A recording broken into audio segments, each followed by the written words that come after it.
నమస్తే అండి. నేను వాణి.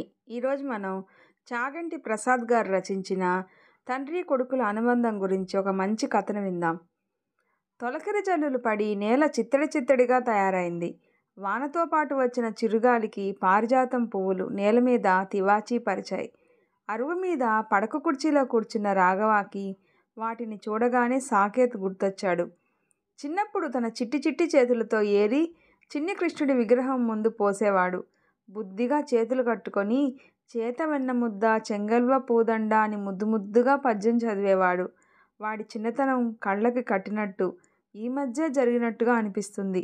అప్పుడే వాడు పెద్దవాడైపోయాడా, లేక తనకి ముసలితనం వచ్చేసిందా? ఏం చేస్తున్నారు ఇక్కడ? అబ్బాయి లైన్లో ఉన్నాడు, సునంద పిలిచింది. సాకేత్ ఫోన్ అనగానే గబగబా ఇంట్లోకి వెళ్ళాడు. ఫోన్ చెవులకి గట్టిగా అదింపట్టి, హలో, ఎలా ఉన్నావు నాన్న? బాగానే ఉన్నాను. మీరెలా ఉన్నారు నాన్న? అమ్మ చెప్తోంది బెంగ పెట్టుకున్నారని. అబ్బే అదేం లేదురా, ఏదో పరధ్యానం అంతే. నువ్వు జాగ్రత్త. ఇంకా ఏంటి సంగతులు? ఏముంటాయి నాన్న, వచ్చి కొన్ని రోజులే కదా అయింది. ఇప్పుడిప్పుడే అడ్జస్ట్ అవుతున్నాను. మీరిద్దరూ జాగ్రత్త. ఫోన్ పెట్టేశాడు.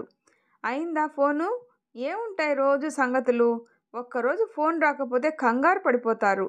రోజు రోజుకి మరీ చిన్ని పిల్లాడిలా అయిపోతున్నారు. వాణ్ణి కాస్త స్థిమితంగా ఉండనియండి. అమెరికా మొన్ననేగా వెళ్ళాడు. చదువు బిజీ కదా. సర్లే, నాకు తెలుసులే అని తన గదిలోకి వెళ్ళి తలుపు వేసుకున్నాడు. అల్మారాలో ఉన్న కార్వాన్ రేడియో ఆన్ చేశాడు. కార్వాన్ రేడియోలో రాఘవాకి ఇష్టమైన హిందీ పాత పాట వింటూ మైమర్చిపోయాడు. భోజనానికి రండి. రాఘవ గది తలుపులు తట్టింది సునంద. డైనింగ్ టేబుల్ మీద కంచంలో గోంగూర పులుసు గమగమలు ఆస్వాదిస్తూ హఠాత్తుగా ఆగిపోయాడు. సాకేత్కి ఈ పులుసు అంటే ఎంత ఇష్టమో.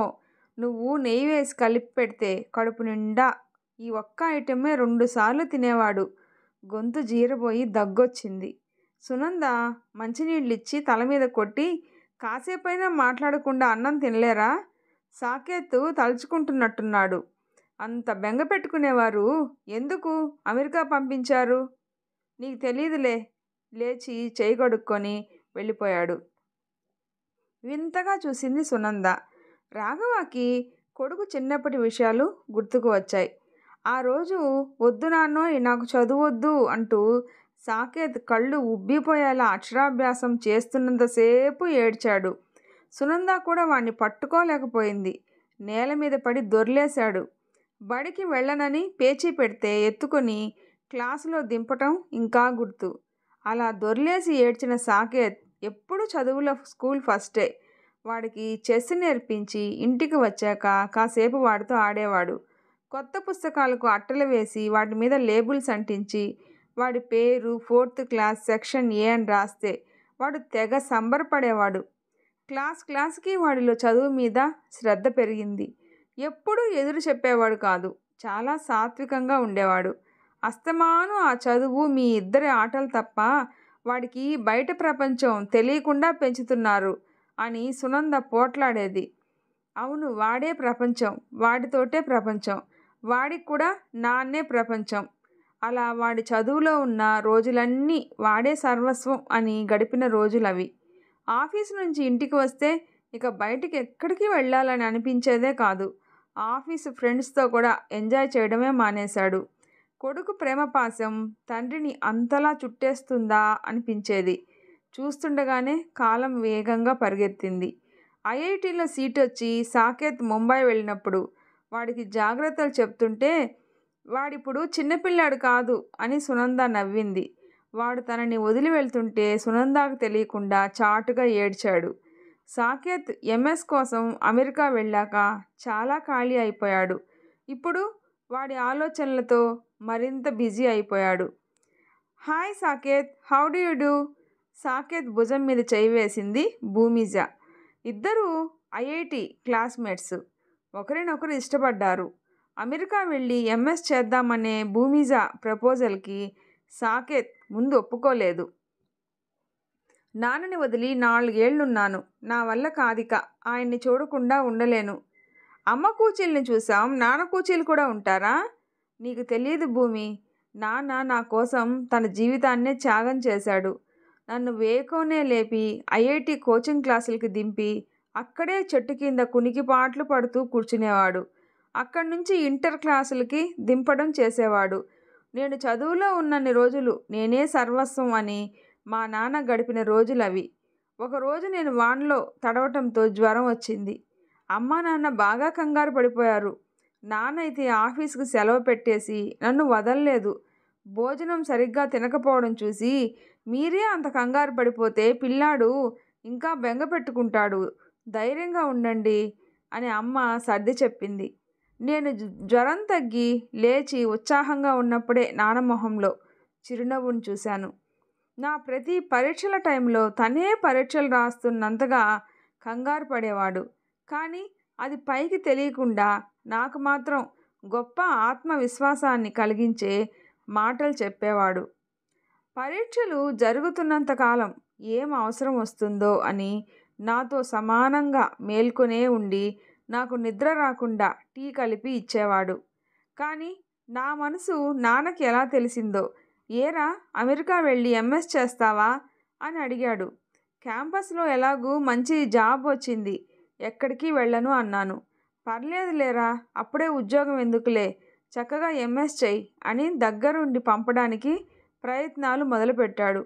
వాడు ముంబై వెళ్తేనే బెంగ పెట్టుకున్నారు, అమెరికా అవసరమా, వాడిని వదిలి ఉండగలరా అంది అమ్మ. దీంట్లో జోక్యం చేసుకోకు అని అమ్మని కసిరాడు. ఈ దూరం మానసికంగా మమ్మల్ని మరింత దగ్గర చేసింది. Don't think too much Saketh, నీ కెరీర్ సంగతి చూసుకో. నువ్వు ఎంఎస్ కంప్లీట్ చేసిన వెంటనే పెద్ద జాబ్ గ్యారంటీ. నువ్వు నేను కలిసి మనం కన్న కలల్ని నెరవేర్చుకోవచ్చు. మన ఎంఐటి గ్రేటెస్ట్ ఇన్స్టిట్యూట్, దీనిలో సీట్ రావడమే చాలా లక్ అని నెమ్మదిగా తన చేత్తో అతని చేతిని కలిపింది. మిట్ట మధ్యాహ్నం భోజనాలయ్యాక కునుకు తీయడం సునందాకి అలవాటు. టీవీ చూస్తూ నిద్రలోకి జారుకుంది. ఏదో చప్పుడుకి హఠాత్తుగా మెలకువ వచ్చింది. ఆ శబ్దం పడక గదిలో నుంచి వినపడుతుంది. వెళ్ళి చూస్తే రాఘవ గది కబ్బోర్డు పైనున్న చిన్న అటక మీద నుంచి అట్టబెట్టె దింపి అందులో నుంచి ఒక్కొక్క వస్తువు బల్ల మీద పేరుస్తున్నాడు. ఎందుకు దింపారు ఇవన్నీ? ఒక్కో వస్తువు తీసి బల్ల మీద పేరుస్తూ, చూసావా సుందు, ఇది సాకేత్ 5వ తరగతిలో ఉండగా వాడికి డిబేట్ కాంటెస్ట్లో ఫస్ట్ వస్తే ఇచ్చిన బుక్కు. ఈ చిన్న గ్లోబు 7థ్లో ఉండగా స్కూల్ ఫస్ట్ వస్తే బహుమతిగా ఇచ్చింది. ఇదేమో 10th జిల్లా ఫస్ట్ వస్తే ఇచ్చిన గోల్డ్ మెడల్. అన్నింట్లో వాడే ఫస్టు. చిన్నపిల్లాడిలా గుండెలకి హత్తుకొని ఆనందపడిపోయాడు. వాడు ఆణిముత్యమండి, మీరు చెప్పినట్టు విని బుద్ధిగా ఉండి ఒక మంచి వ్యక్తిలా మారాడు, గొప్పగా చదువుకున్నాడు. కానీ వాడి బాల్యాన్ని నేను పాడు చేశానేమోనని, బాల్యపు మధుర స్మృతులు లేకుండా పెంచానేమో అని అపరాధ భావం నా గుండెల్ని పిండేస్తుంది. కళ్ళమ్మట నీళ్లు పెట్టుకున్నాడు. ఊరుకోండి, ఏ రోజు తనకి కలిగిన బాధని నా దగ్గర చెప్పనే లేదు. ఒకసారి స్కూల్ వాళ్ళు ఏదో టూర్ వేశారు, మీరు వాడిని వదిలేక పంపలేదు. వాడు కాస్త డల్ అవడం నేను గమనించి నాన్నతో గట్టిగా దెబ్బలాడదామా అంటే వద్దని నన్ను ఆపాడు. పైగా నాన్న నా మంచి గురించే కదమ్మా ఆలోచిస్తున్నారు అని వారించాడు. అలాంటి బంగారం అండి సాకేత్. లేవండి, టీ తాగుదురు, ఊరికే మనసు పాడు చేసుకోకండి. పరీక్షలు అయ్యాక సాకేత్ వస్తానని ఫోన్ చేశాడు. కాలం చాలా మందకొడిగా కదులుతోంది అనిపించింది రాఘవకి. యూనివర్సిటీలో ఇంకా ఏవో ఫార్మాలిటీస్ ఉన్నాయని భూమిజ జ్ఞాపకం చేసింది. అవన్నీ పూర్తి చేసుకొని ఫ్లైట్ టికెట్ బుక్ చేసుకున్నాడు. ఊరు వెళ్ళే రోజు దగ్గర పడే కొద్దీ సాకేత్కి ఉత్కంఠగా ఉంది. టైం ఉంది కదా అని షాపింగ్కి వెళ్ళాడు. తల్లికి ఉపయోగపడేవి కొన్ని వస్తువులు కొన్నాడు. నాన్నకి ఏం తీసుకెళ్లాలో అర్థం కాలేదు. ఇంతకాలం నాన్న అంటే అంత ప్రేమ ఇంత ప్రేమ అని గొప్పలు కొడుతున్నావు, ఆయనకి ఏం గిఫ్ట్ ఇవ్వాలో కూడా తెలీదా అని ఏడిపించింది. అంకుల్ హాబీస్ చెప్పు అంది. నాన్నకి పాత హిందీ సాంగ్స్ అంటే చాలా ఇష్టం అన్నాడు. తాను కూడా వెతకడం ప్రారంభించింది. సాకేత్ షాప్ అంతా వెతికి ఒక గిఫ్ట్ సెలెక్ట్ చేసి భూమిజాకి చూపించాడు. అంకుల్ అభిరుచికి తగ్గట్టుగా ఉంది అని మెచ్చుకొని చేతిని సున్నితంగా నొక్కి వదిలింది. సాకేత్ బ్యాగ్లో దాన్ని అపురూపంగా పెట్టుకున్నాడు. భూమిజ కూడా ఎయిర్పోర్ట్కి సెండ్ ఆఫ్ ఇవ్వడానికి వచ్చింది. నాకు భయంగా ఉంది. అక్కడికి వెళ్ళాక నేను గుర్తుంటానా? ఛ, అలా అంటావేంటి భూమి?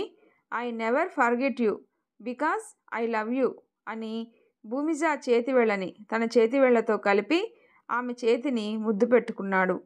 అతని వేడి ఊపిరి తాకగానే ఎంతో ఆనందానికి లోనైంది. ఆమె కళ్ళల్లో నీళ్లు చిప్పిల్లాయి. సాకేత్ని వదల్లేక వదులుతూ రోజూ మెసేజెస్ పెడుతూ ఉండాలి అంది. అలాగే నవ్వుతూ బాయ్ చెప్పాడు. సాకేత్ వస్తున్నాడని తెలిసిన దగ్గర నుంచి రాఘవ హడావుడి. అంతా ఇంతా కాదు, వాడికి అది ఇష్టం ఇది ఇష్టం అని సునందాని కదలనీయకుండా పిండి వంటలు చేయిస్తూనే ఉన్నాడు. మూలన పడున్న చెస్ బోర్డుని శుభ్రం చేసి హాల్ మధ్యలో ఉన్న టేబుల్ మీద పెట్టి ఉంచాడు. వాడు వేడి తట్టుకోలేడు అని గదిలో ఏసీ పెట్టించాడు. తెల్లవారింది. అప్పుడే లేచిన సూర్యుడు ఆ ఇంటిని కొబ్బరి ఆకుల్లో నుంచి చిన్నగా పలకరిస్తున్నాడు.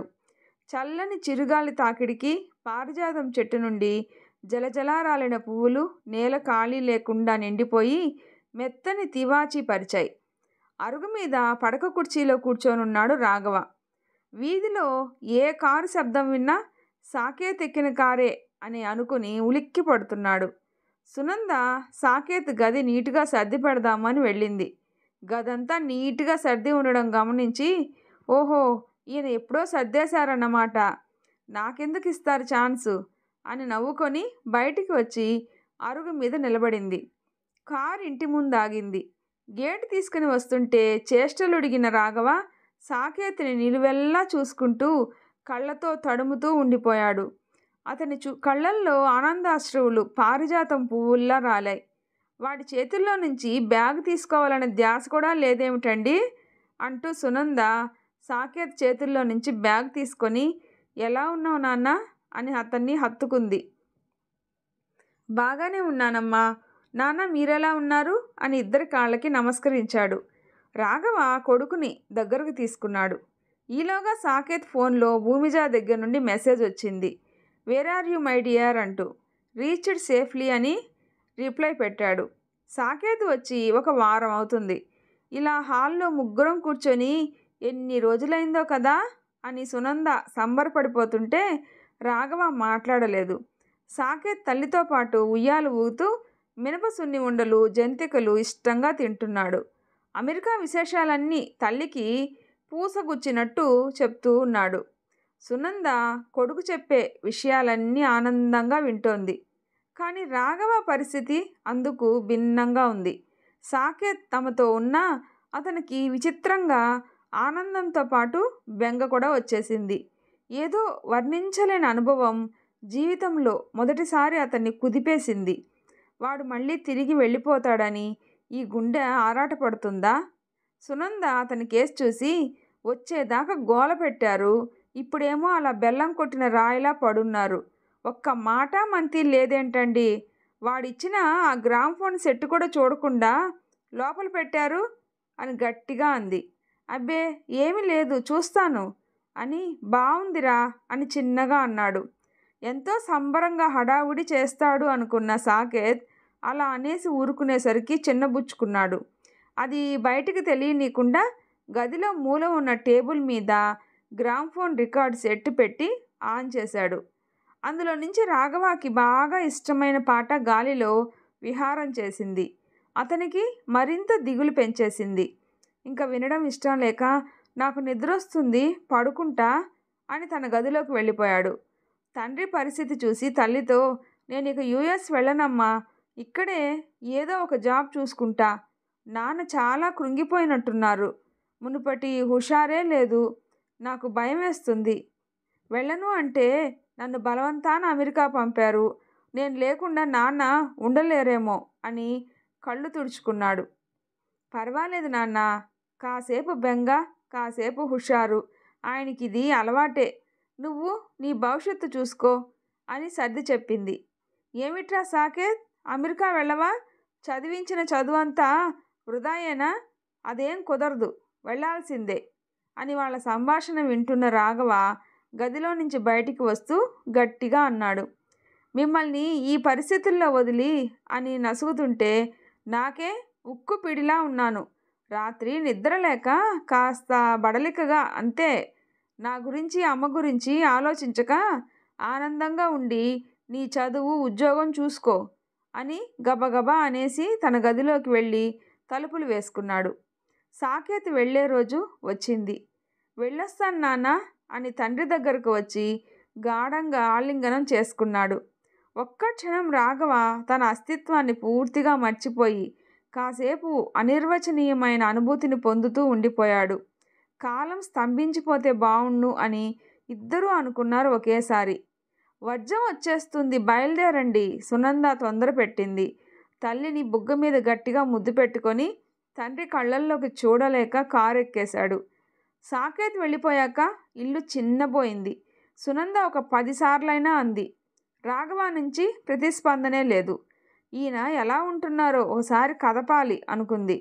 నాకు తెలియక అడుగుతాను, వాడిక్కడ ఉండిపోతాను నాన్న అన్నా ఎందుకు అమెరికా పంపారండి అని సందేహంగా అడిగింది. నీకు అర్థం కాదులే అని గట్టిగా పూర్వంలాగే సునంద మాట తోసేశాడు. సునంద ముఖం మార్చుకొని వంటింట్లోకి వెళ్ళిపోయింది.